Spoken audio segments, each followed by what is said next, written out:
پیر صاحب نے کچھ دنوں کے لیے میری ڈیوٹی مچھلیوں کے فارم پر لگا دی اور مرغیوں کے فارم پر ایک دوسرے شخص کو دیکھ بھال کے لیے رکھ دیا۔ آج میں مچھلیوں کے فارم پر صبح سے مچھلیوں کی دیکھ بھال کر رہا تھا۔ دوپہر ہو چکی تھی، مجھے بھوک لگ رہی تھی۔ میں نے سوچا چلو کچھ کھانا بناتے ہیں۔ میں نے دوپہر کا کھانا بنایا، کھانا کھایا اور مچھلیوں کے تالاب کے پاس آ کر چارپائی پر بیٹھ گیا۔ بیٹھتے بیٹھتے مجھ پر غنودگی سی طاری ہونے لگی اور میں وہیں کچھ دیر کے لیے لیٹ گیا۔ کچھ ہی دیر میں مجھے نیند آ گئی۔ تھوڑی دیر بعد اچانک میری آنکھ کھلی تو میں نے دیکھا کہ ایک سانپ جو بہت بڑا تھا مچھلیوں کے تالاب کے کنارے بیٹھا ہوا تھا۔ اس کا منہ میری طرف تھا۔ اچانک اتنا بڑا سانپ اپنے سامنے دیکھ کر میں بہت خوفزدہ ہو گیا۔ خوف کے مارے میں دم سادے وہیں بیٹھا رہا۔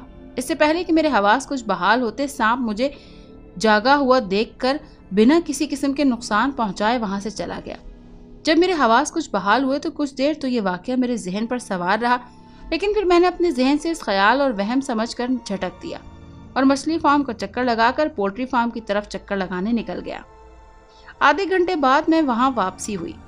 پھر جب تک میں جاگتا رہا اس سانپ کو میں نے وہاں نہیں دیکھا۔ اب رات ہو چکی تھی، میں سونے کے لیے لیٹ گیا۔ دوسری صبح میں بہت حشاش بشاش جاگا اور کل کا واقعہ میرے ذہن سے بالکل ہٹ گیا تھا۔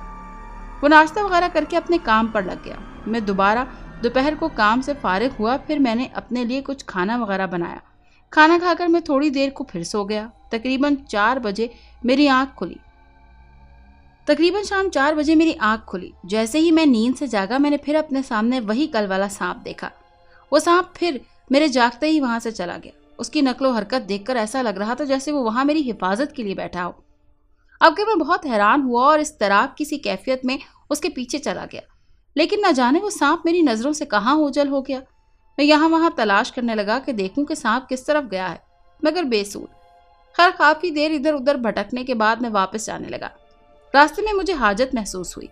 میں مچھلی فارم سے تھوڑی ہی دور پر تھا کہ میں نے وہیں رفع حاجت کے لیے چلا گیا، جہاں میں اکثر پولٹری فارم کی حدود سے باہر راؤنڈ لگاتے ہوئے نکل جاتا۔ جیسے ہی میں رفع حاجت کے لیے رکا، پھر سے مجھے خوفناک آوازیں سنائی دینے لگیں اور چیزیں یہاں وہاں ہوا میں اڑنے لگیں۔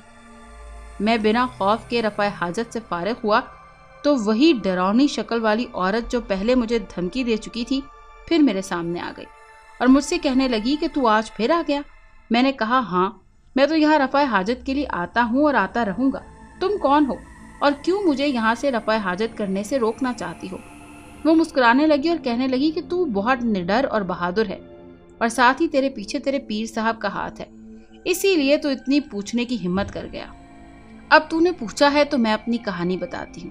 میں ایک ہندو کی لڑکی ہوں اور آج سے بہت سال پہلے یہاں سے بہت ہی دور ایک گاؤں میں رہا کرتی تھی۔ وہیں پاس میں ایک اور گاؤں تھا اور اس گاؤں کے لوگوں میں اور ہمارے لوگوں میں بہت دشمنی تھی۔ دونوں گاؤں والے ایک دوسرے کو آنکھ بھر کر اٹھا کر دیکھنا گوارا نہیں کرتے تھے اور میری قسمت دیکھو کہ وہیں کے ایک نوجوان سے مجھے عشق ہو گیا۔ میں بھی بلا کی خوبصورت تھی اور وہ نوجوان بھی مجھے بہت چاہتا تھا۔ نہ جانے کیسے اس بات کی خبر گاؤں والوں کو پڑی۔ سارے گاؤں والے ہم دونوں کی جان کے دشمن بن گئے۔ آخر ایک رات ہم دونوں ان گاؤں والوں سے جان بچا کر وہاں سے بھاگ نکلے اور یہاں آ پہنچے۔ یہ بات تب کی ہے جب یہاں دور دور تک ویرانہ تھا، نہ آدم کی ذات۔ ہم کو یہ جگہ ٹھیک لگی اور ہم یہاں اپنی چھوٹی سی دنیا بسا کر رہنے لگے، لیکن قسمت کو شاید کچھ اور ہی منظور تھا۔ ہم دونوں کے گاؤں والوں کو ہماری یہاں موجودگی کا علم ہو گیا اور ان ظالموں نے ہم دونوں کو قتل کر کے یہیں دفن کر دیا۔ تب سے آج تک میری روح یہاں بھٹک رہی ہے۔ اس کی کہانی سن کر مجھے بہت دکھ ہوا اور میں نے اس سے پوچھا کہ تمہاری نجات کا کیا ذریعہ ہے؟ اگر میں تمہیں کوئی مدد کر سکوں تو مجھے بڑی خوشی ہوگی۔ وہ مجھے کچھ دیر پتھرائی ہوئی نظروں سے دیکھتی رہی، پھر کچھ دیر بعد بولی، اگر کوئی ہندو ریتی رواج کے مطابق میرا کریا کرم کر دے تو مجھے مکتی مل جائے گی۔